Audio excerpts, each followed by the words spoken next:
Season 2 of the Bloodline Podcast is brought to you by the National Gas Company of Trinidad and Tobago Limited. Digitize and monetize with iEnt Live, the only platform that provides complete digital support for entertainers, promoters, businesses, and entrepreneurs.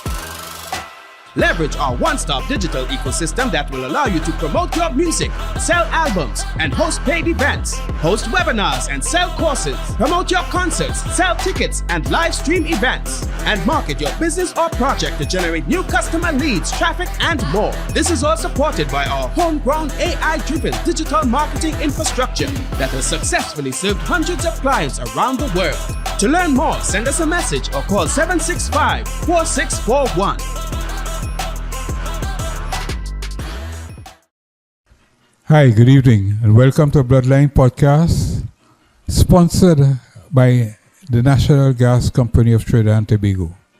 My guest this evening is no other person than the Jefe, the owner, the CEO, the director, the Governor Field Marshal of Randy Glasgow Production, Randy Glasgow. Randy, welcome to Bloodline Podcast. Thanks, Peter. It's so nice to be, to be here with you. We got accustomed to newspaper interviews, but no, we are ahead of the time.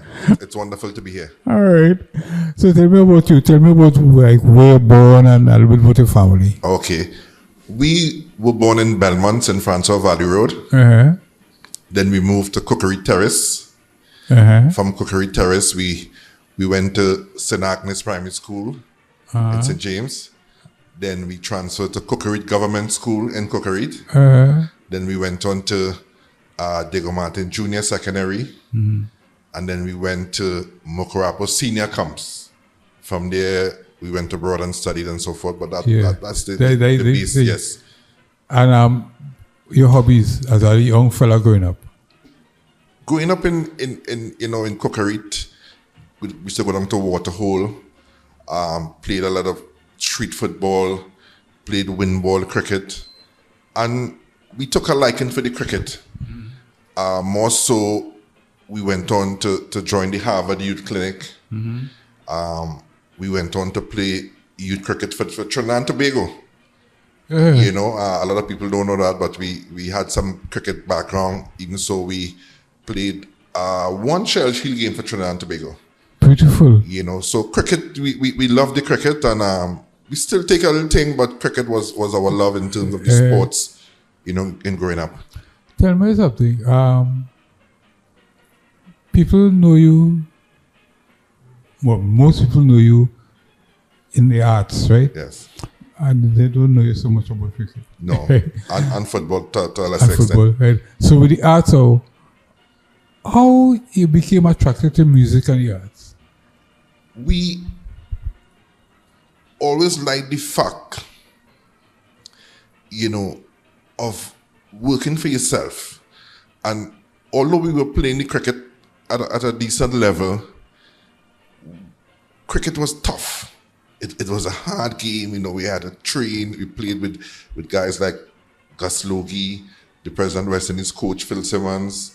We all played in that area. And those guys were giants in their field. And I sensing, I didn't have the pedigree to be as good as them or to be a professional. I needed something, that I could kind of control my destiny. So we went to New York University and did some extra studies to be a promoter, to promote sports, to market sports and culture and so forth. And that's where it started. And, after doing those studies, we went full steam ahead. When we came back to Trinidad, we reached out to Mr. William Monroe, and he gave us the opportunity to work with the Soca Monarch. We worked for about 3 years, brought some wonderful concepts to it, and then we branched out into Randy Glasgow Productions, where we started with Ladies Night Out, the Chutney Brass, the Youth Fest, and so forth. So that's the background of it.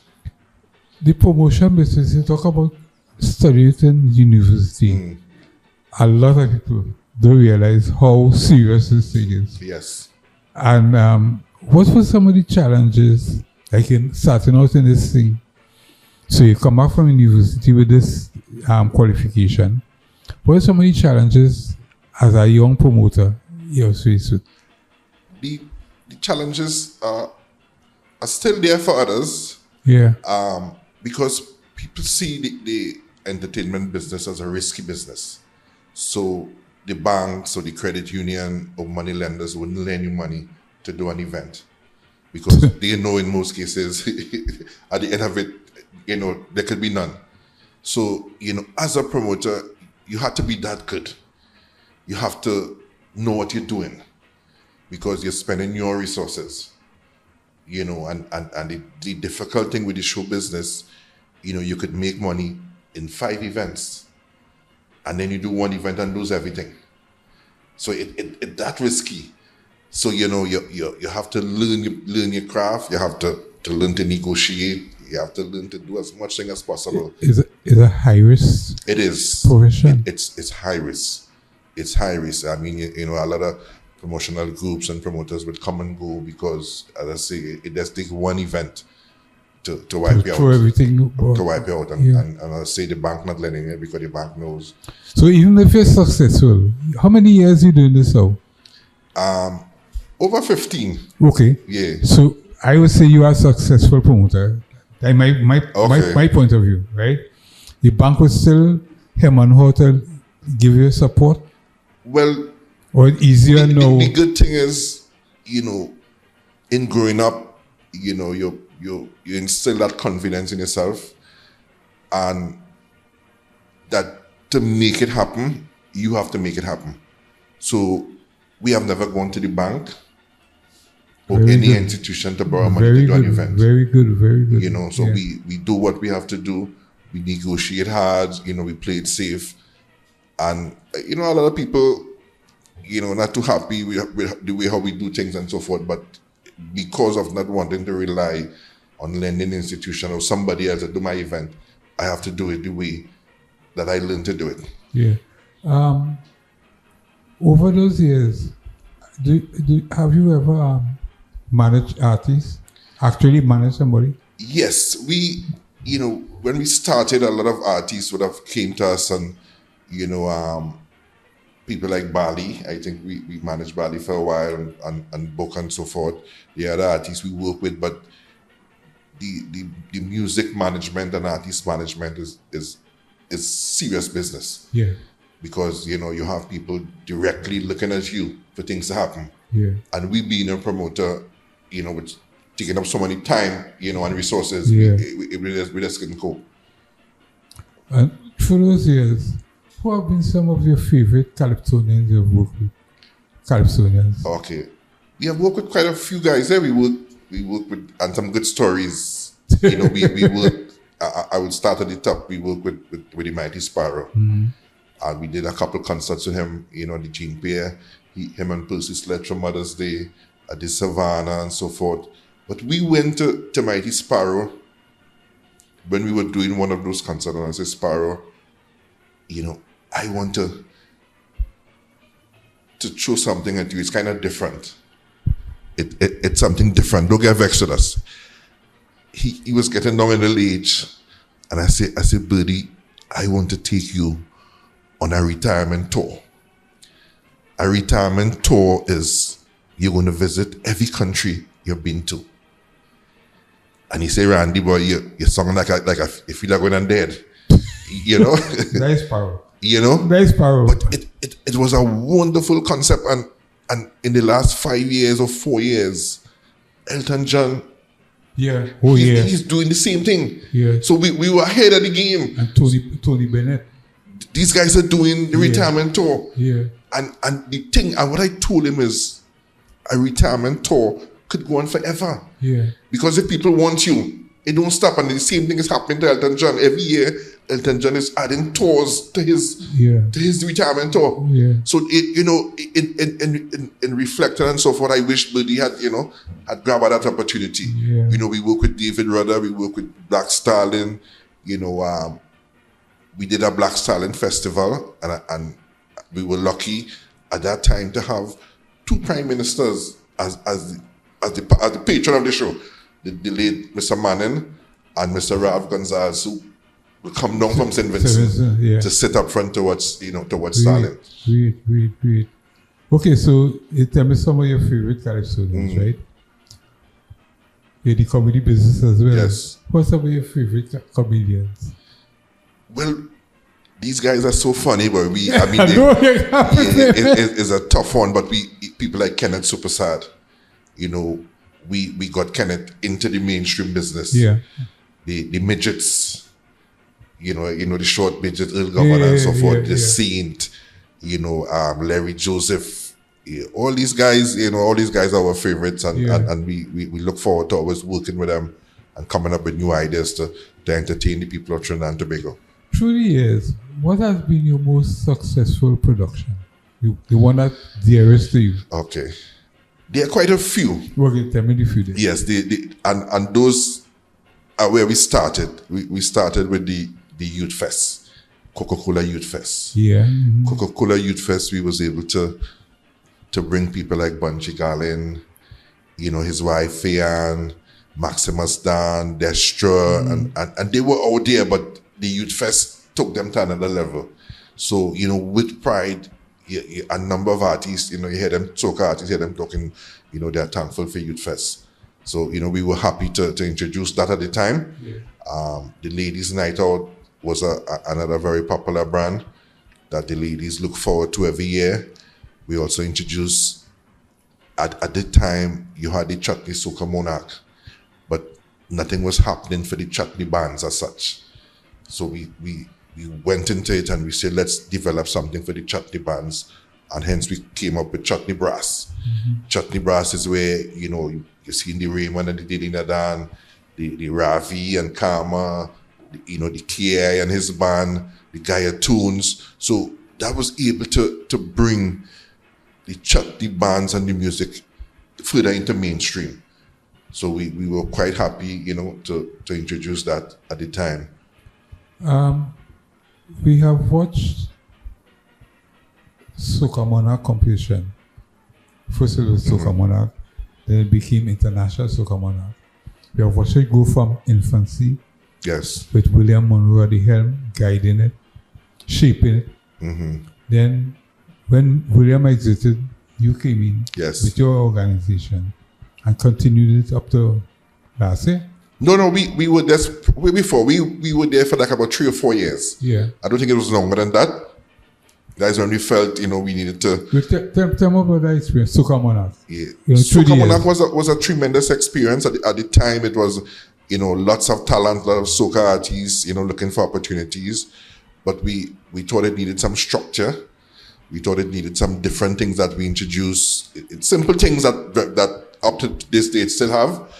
And, over the years, for some reason, after Mr. Monroe decided to pass it on, it lacked something in terms of if it's the marketing and the promotion. But we still feel it is the premier soca event in the world. And, once, the present owners decided they want to make it great again, there are guys out there who they could call on. So you would see that it is definitely or has been definitely a positive, a benefit for the soca industry. Of course. I mean, when Mr. Monroe introduced the Soca Monarch, all the other islands jump on board. So because of his brainchild, you have St. Vincent Soca Monarch, Grenada Soca Monarch, Barbados, every country, and what is happening in the other countries, like other aspects of our carnival, they are serious with it. They are putting in the work. They are getting the support. So their shows, their Soca Monarch shows are more exciting than ours in the sense that the crowd support is there, the government support, is always there. So, hence it's something we have to look at if you're serious with the soca music. Well, we have reached the part of the interview that I call blood pressure. Okay. It's a trivia section. I ask you some questions, you make a choice. Okay. Breakfast or dinner? Which one do you prefer? Dinner. Brandy or whiskey? I like rum. So if you bring both, I want some Black Label. And the reason being, you know, growing up in sports and so forth, you was never big into the alcohol. But when I drink scotch, if it's Johnny, Hennessy, wherever it is, I get headaches. Yeah, know what you mean, but when I drink the rum, I get no headaches after. Go. So I want rum. Right. Steak or seafood? Seafood. Seafood. Beach or river? Beach. Cricket or basketball? Cricket, of course. WhatsApp or talking on the phone? WhatsApp. Chris Rock or Martin Lawrence? Chris Rock. Kitchener or Sparrow? I was closer to Sparrow. We never were lucky to do any event with Kitchener. You know, he was a tough one in the sense that, but we worked hand in hand with Sparrow. You know, we would call Sparrow would call us and so forth. So Sparrow, of course. Soca or Calypso Monarch? Soca. You've passed with flying colors. Okay, thank you.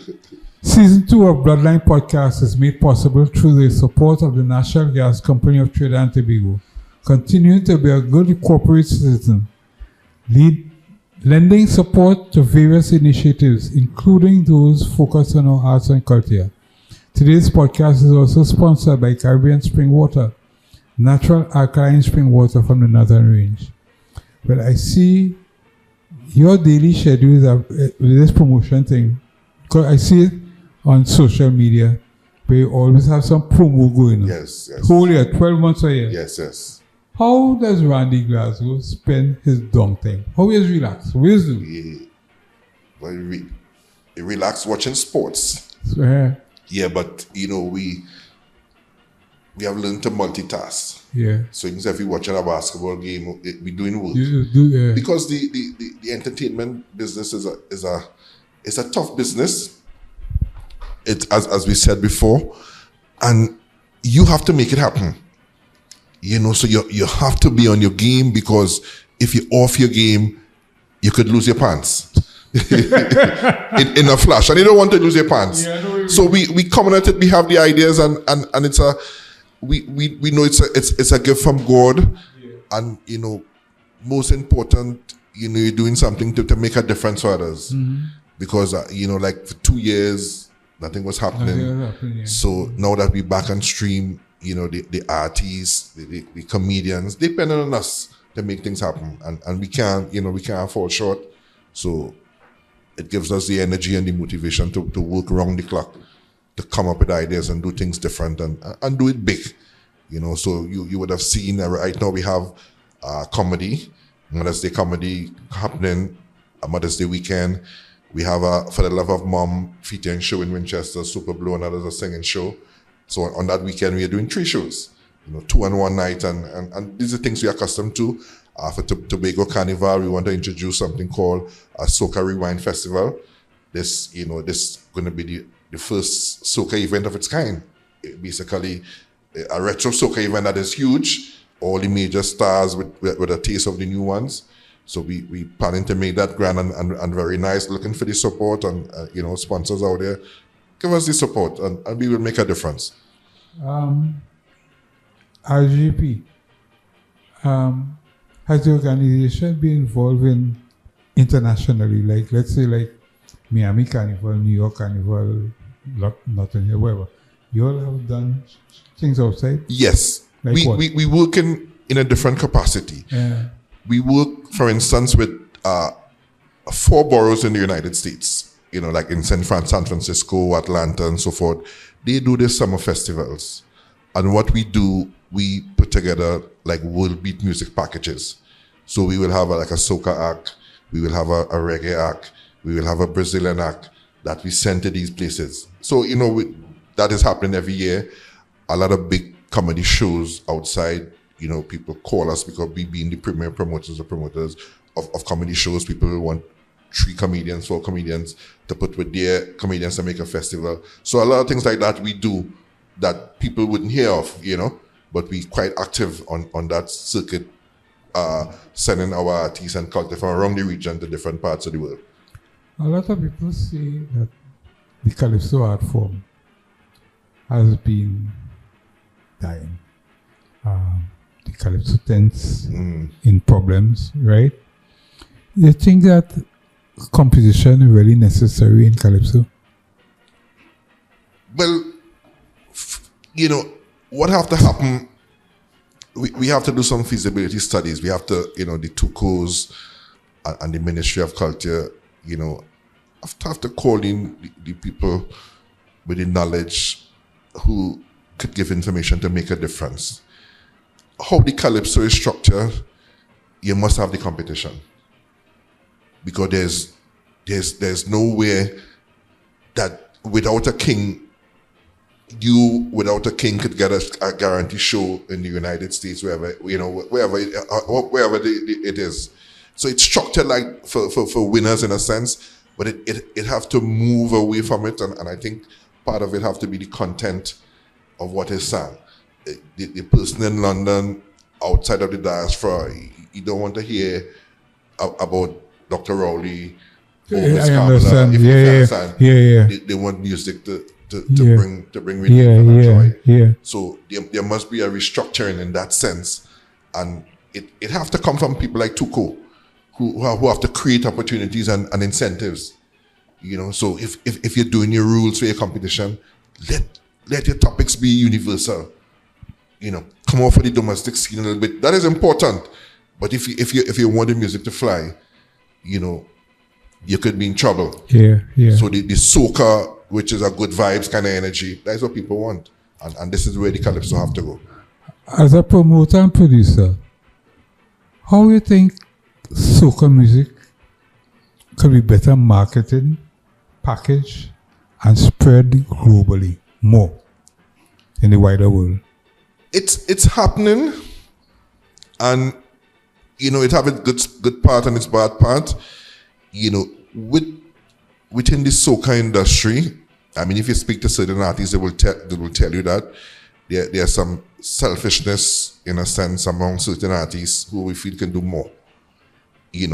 If you're big and you're happening, a promoter calling you for a show wherever it is, you have to step forward and recommend certain artists to that promoter. So when you're doing a big show, it mustn't be you alone, because you have the power. Because the Jamaicans do it. All the major Jamaican artists, when you call them for a show, they say, listen, my opening act would be so and so. He's part of my package. So it might cost you more, but so this have to be happening more within the Soca industry for it to be going further than it is. Some guys are doing it, but they have their little clique and so forth. But they have to go outside of that. Otherwise, we will remain stagnant. Yes. Yeah. And while you're pulling crowd in Brooklyn and wherever it is, the mainstream not buying into us, because they're not seeing, much of us, and that is where the money is. That this is when the Grammy Awards going to have a Soca category. This is when MTV could have a Soca act, within the show. So we have to be less selfish within the Soca industry for it to go further, and for the guys to get richer and be bigger, and everybody will be happy. You mentioned some of the things that RGP plan to do. You mentioned the Tobago Carnival in October. You also mentioned stuff for Mother's Day, etc., etc. Yes. Just talk to your audience and tell them some more about what is it doing for me. That me. Okay. Well, for me, for 2 years, mothers didn't get a chance to be entertained and so forth. So we were quite happy, and we are thankful to the Honorable Prime Minister for making venues like Sapa and Napa available for us, and people can come out in their numbers. We have 2 fantastic shows for Mother's Day. We have the Mother's Day Comedy Fest, where mothers come and just laugh from beginning to end. That is on Friday the 7th at Sapa San Fernando. And then we come to Port of Spain on Sunday the 8th to make this show affordable to make it as a gift to moms. Ticket starts at only $100. That's the general ticket. The reserve is $175 and the VIP is $200. And then we have a singing show, which is for the love of moms, featuring Sherwin Winchester, Super Blue, Swappy, Kevin Carter, and a host of other guys. This is happening on Saturday night, May the 7th at Napa. For it's been a wonderful, wonderful show. We're inviting all mothers and the amazing women of Trinidad and Tobago. Come out and we entertain. We are back after 2 years, so we are excited and look forward to presenting some good productions to you. Those shows sound very enticing. I find the admission price kind of reasonable too. Very reasonable. Because we're coming out of 2 years of a lot of unemployment and retrenchment and so forth, and and mothers, we have to look out for them. Yeah. Because they take care of the family first and everything. Make sure the kids get uniform and so forth. Spoil them. So somebody have to have the mothers back. Yeah. And over the years, we always have their back. Okay. I just have a couple more questions for you. Sure. I can't believe this time fly already. Yes. But anyhow, what has COVID-19 taught you most about yourself? Anything can happen. and I will draw an example. We couldn't use an oven to bake anything. So, I see my wife baking and so forth, but I don't know how to put on the oven.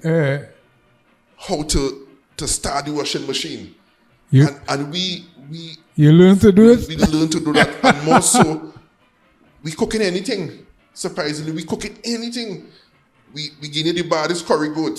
We baking macaroni pie, baking chicken. You're good to go. So COVID have taught me all these. I could cook anything.